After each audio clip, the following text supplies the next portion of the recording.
Hello అండి. మీరు ఎప్పుడైనా పాలకూర టమాటాతో రోటి పచ్చడి ఎప్పుడైనా ట్రై చేశారా లేదా? ఒక్కసారి నేను చూపించిన విధంగా పాలకూర టమాటాతో రోటి పచ్చడి ట్రై చేయండి.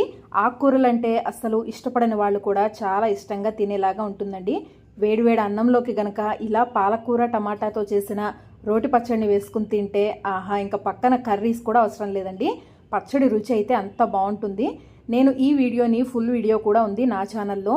దాన్ని చూసి ఒక్కసారి మీరు ఈ పాలకూర టమాటా పచ్చడిని ట్రై చేయండి. చాలా టేస్టీగా ఉంటుంది. మీ అందరికీ కూడా బాగా నచ్చుతుందండి.